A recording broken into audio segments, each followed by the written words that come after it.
Good day, students! Ako nga po Sir Lorenzo Neminofre at ngayon ay tuturuan ko kayo kung ano ang alphabet of lines, ang iba't ibang uri ng alphabet of lines at kung paano ba gagamitin sa isang drawing. Kaya tara, simulan natin! Ano nga ba ang isang alphabet of lines? Ang alphabet of lines ay isang sistema ng mga standardized na linya na ginagamit sa technical drawing upang may parating ay isang impormasyon tungkol sa isang bagay o sa isang uri. Kabilang dito ang visible line, hidden line, center line, dimension line, section line, at iba pang uri ng mga lines. Ang alphabet of lines ay ginagamit sa orthographic drawing. So ito po ang mga iba't ibang uri ng alphabet of lines. Una ay visible line. Visible line used to show visible edges or contours of an object. So visible line are sometimes o kalimitan na tinatawag na object line. So kung ano ang nakikita natin sa ating drawing, so yun ay tinatawag nating visible line. Kung ano yung nasa paligid nun, yun ay tinatawag nating visible line.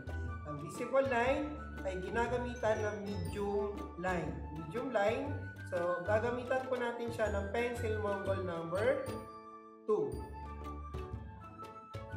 Sunod ay hidden line. Hidden line ay ginagamit na sa paglabas ng mga nakatago or hidden or invisible edges of an object. So, para maipakita natin yung mga nagtatagong object, gagamitan natin ng hidden line sa pamamagitan ng weighted dashed line. Medium weighted dashed line. Dahil siya ay medium, gagamitan natin siya ng pencil mongol number 2. Sunod ay center line. Center line used to show yung gitna ng mga bilog or circular object or shape. It is composed ng long, short, long line. Ang una natin dinodrawing dito ay ang short line na nasa gitna para maipakita ang gitna ng anumang bilog o anumang circular object or shape.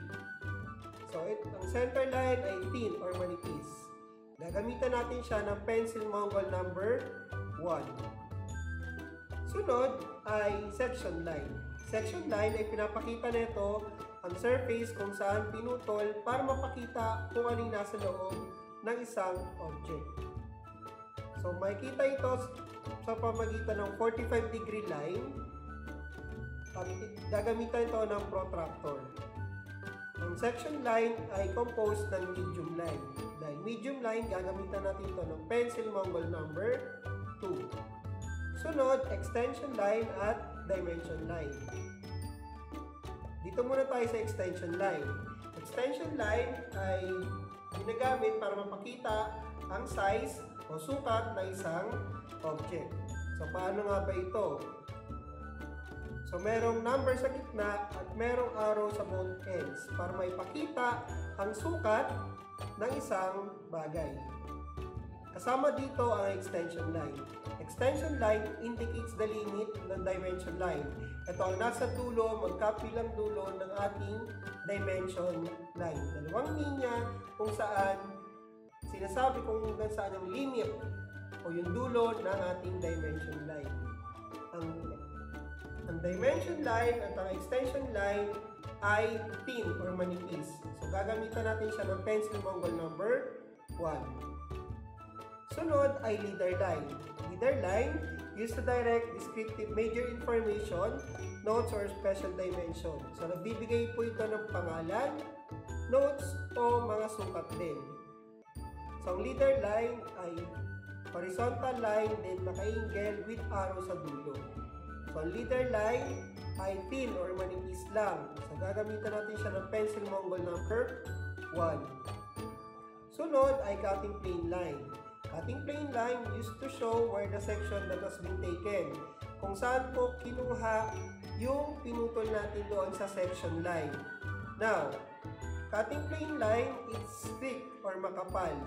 Since wala tayong pencil mongol number 3, pwede tayong gumamit ng pencil mongol number 2 at kakapalan natin gamit ng pencil mongol number 2. Sunod, break lines. Meron tayong dalawang klaseng break line. Meron tayong short break line at long break line. Magsimula tayo sa short break line. Ang short break line ay freehand jagged lines and applicable for small objects only. So, pinapakita nito ng kapiraso ng isang object na tatanggalin natin para mapakita yung nasa loob. Ang short break line ay freehand, which is medium. Medium, gagamitan natin siya ng pencil Mongol number 2. Sunod ay long break line. Long break line are solid with letter C symbol inserted in several places. So, ito po ay ginagamit sa big objects. So, long break line ay ginagamit pamputol para mapaikli ang isang object. So, letter C symbol, which is freehand, which is medium. Now, medium, ito ay pencil Mongol number 2. Ang panghuli ay reference line. Reference line, an irregular fine curve with an arrowhead at one end used for indicating the measurement, pagsukat, o pangalan ng isang part. So, ito ay manipis. So, irregular fine curve, gagamitan natin siya ng pencil Mongol number 1. Paano nga ba gumawa ng alphabet of lines katulad nito? Ihanda ang mga sumusunod. Pencil Mongol number 1, pencil Mongol number 2, ruler, protractor, at isang malinis at maayos na borderline.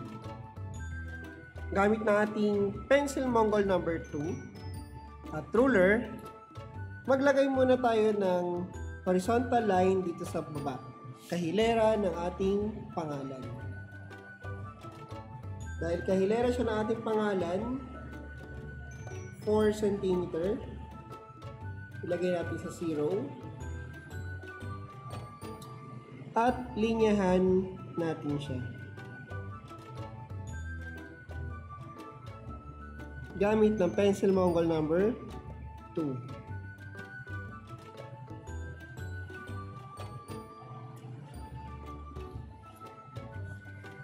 Gamit pa rin ng ating pencil Mongol number 2 at ruler, hatiin natin sa dalawang ating borderline na may sukat na 14.3.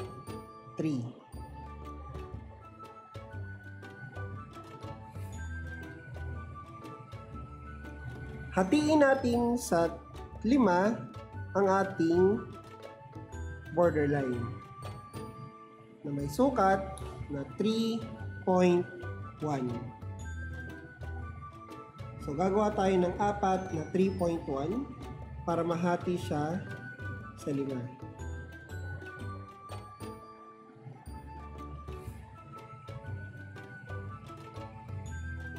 So, ganun din gawin natin sa kabila. 4 na 3.1.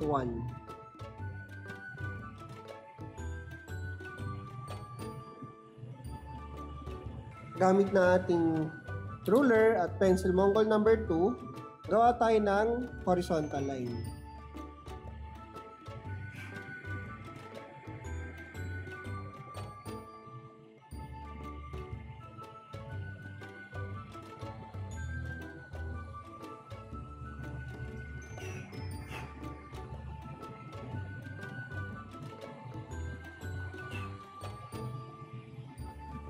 Gamit na ating ruler at pencil Mongol number 1, maglagay tayo ng horizontal line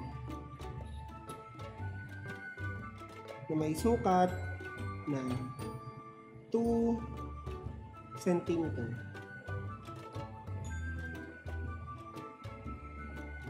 Mula left side papuntang right side.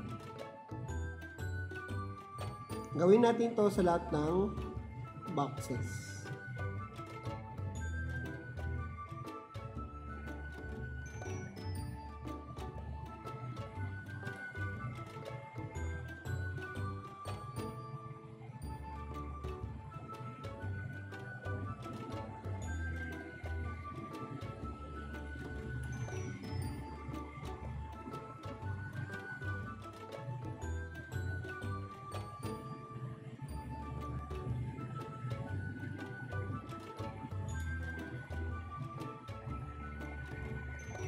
Lagyan natin ng pangalan ang bawat box. Gamit ng pencil Mongol number 1 at ruler, maglagay muna tayo ng guidelines na may sukat na 0.2 at 0.8. Simula left side, papuntang right side.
Gamit ng pencil Mongol number 2, pangalanan muna natin ang lahat ng alphabet of lines. Simula visible line, hidden line, center line, section line, dimension and extension line, leader line, cutting plane line, short break line, long break line, at reference line.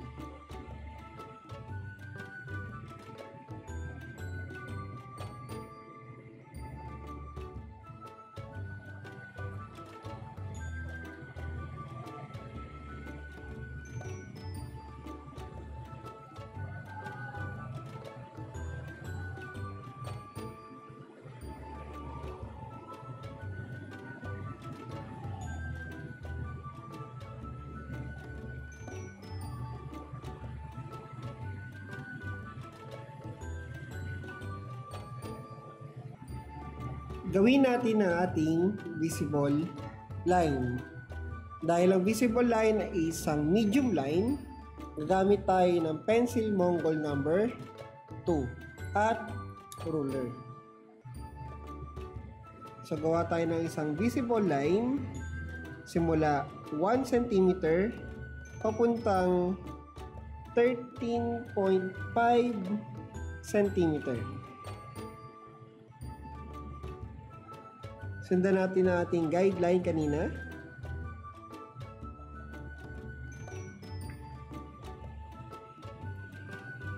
At meron tayong visible line. Sunod naman ay sa hidden line.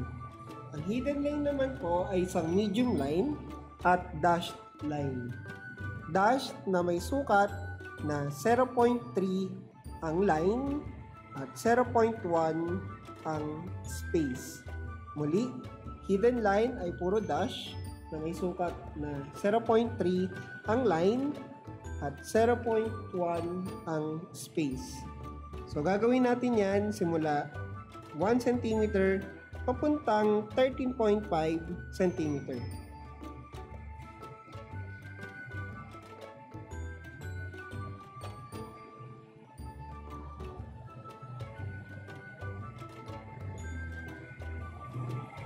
At meron tayong hidden line. Sunod naman ay ang center line. Center line ay long, short, long. Gamit ng pencil Mongol number 1 bilang thin or manipis. So ang kanyang space sa gitna or ang kanyang line na nasa gitna ay 0.3 cm ang line na nasa gitna at 0.2 ang space sa magkabilang gilid. So ngayon, hanapin muna natin yung gitna na ating center line. So So magsimula po tayo dito sa point sa may 7 cm. So maglagay tayo ng 3 cm, 0.3 cm rather.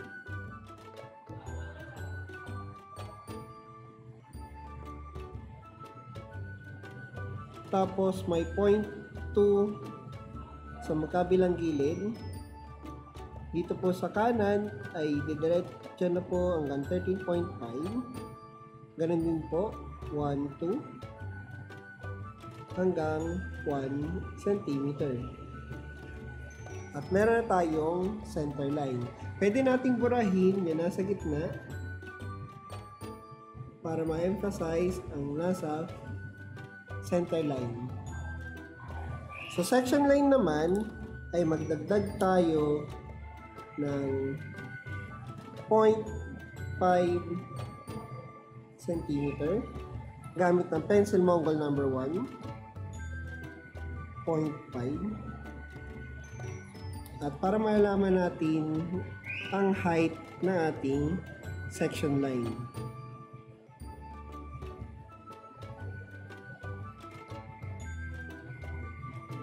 So maglalagay tayo ng section line simula 1 cm hanggang 13.5 cm.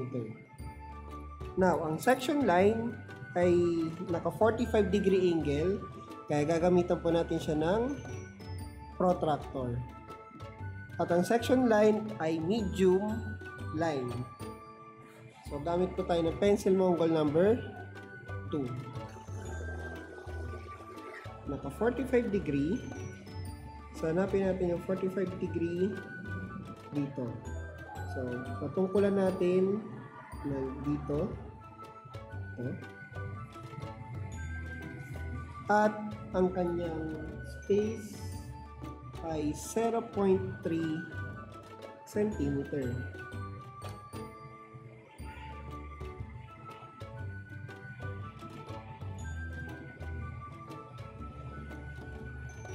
Maglagay muna tayo ng 0.3 cm na space para malaman natin kung saan tayo maglalagay ng section lines.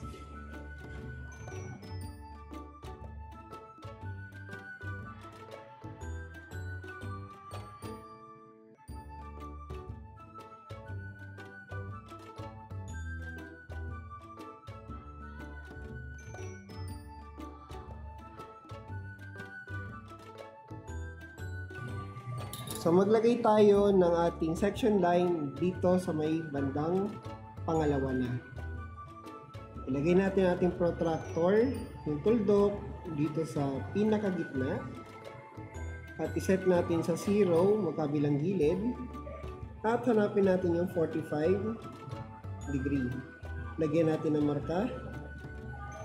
At gumawa tayo ng line. Ulitin natin ang prosesong ito simula dito hanggang dito.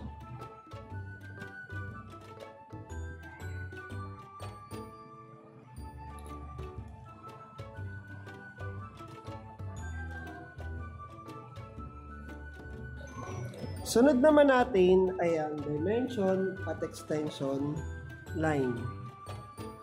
Subukan muna natin magsukat. Since ang dimension line at extension line ay manipis, so gamit tayo ng pencil Mongol number 1. Maglagay muna tayo ng marka dito sa 1 cm papuntang 13.5 cm at sukatin po natin. At makakuha po tayo ng 12.5 cm. So gamit ng pencil Mongol number 2, isulat natin ang 12.5 cm. At gamit na ating ruler at pencil Mongol number 1, maglagay tayo ng extension line sa magkabilang gilid at dimension line na may arrow, of course.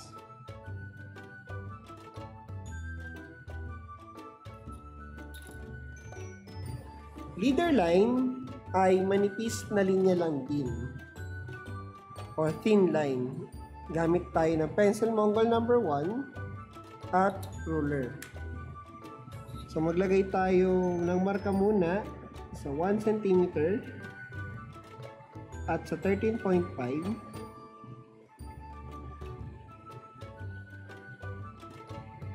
At ganoon na rin sa bandang 10. Gamit na ating protractor, ibaligtad natin ang ating protractor at iset natin ito sa 0. At hanapin natin yung 45 degree. 0, 10, 20, 30, 40, 50. So, sa pagitan na ito, yung 45. Dito. Lagyan muna natin ng marka, maliit na marka. At simula dito, maglagay tayo ng arrow.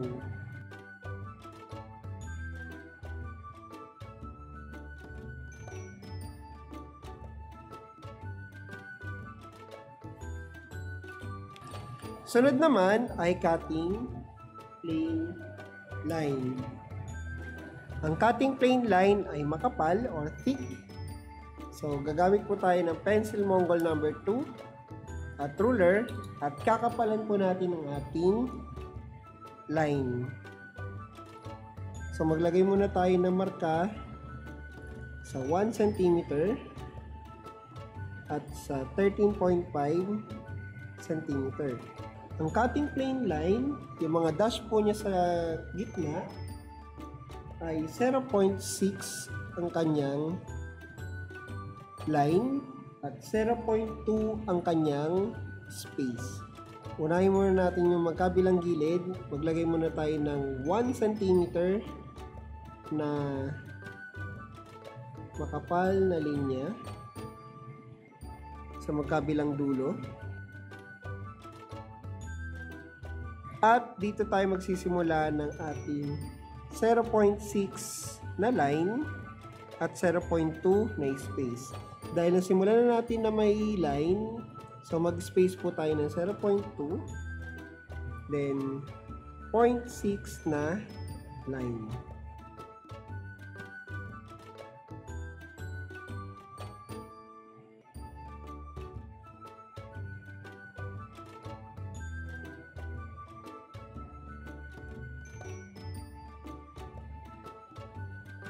At maglagay tayo ng arrow sa magkabilang gilid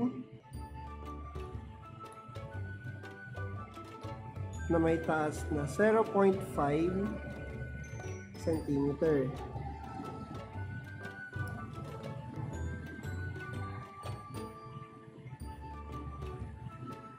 Ang short break line naman ay medium line pero freehand.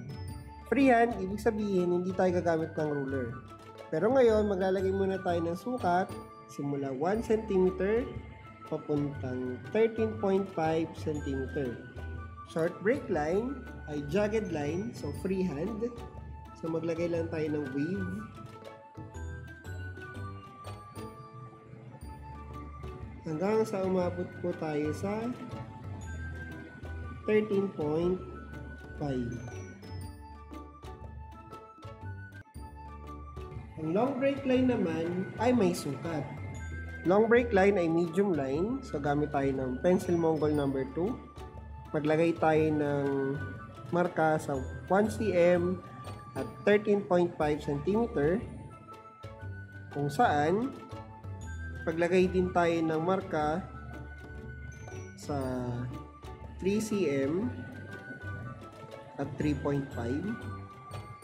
Galawin natin ang ating ruler dahil ang long break line ay 0.5 yung kanyang break line o yung pa-letter Z na symbol at 2 cm ang kanyang line. So, since meron na po tayong 2 cm na line at 0.5 na break line or letter Z symbol. So, mag 2 cm ulit tayo. Tapos, 0.5 para sa Z symbol. 2 cm at 0.5 sa Z symbol. 2 cm sa line at 0.5 sa Z symbol. At line na siya.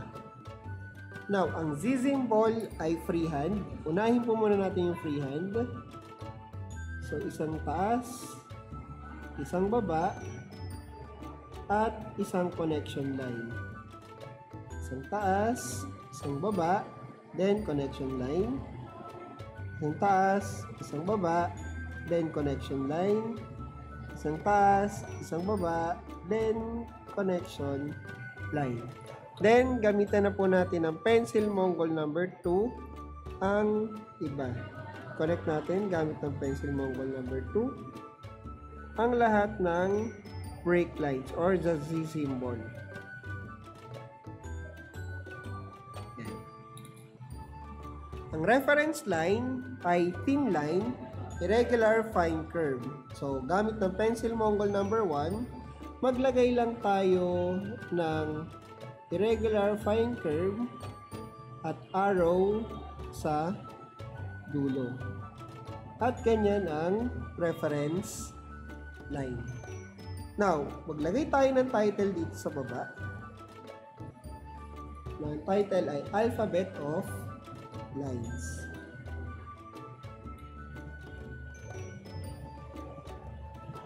Gamit na ating pencil Mongol number 1 at ruler. So, maglagay tayo ng ating guideline sa 1.5 at sa 2.5. 1.5 at sa 2.5. So, i-connect natin sila gamit ng ating horizontal line. At gamit ng pencil Mongol number 2, ay ilagay natin ang title na Alphabet of Line.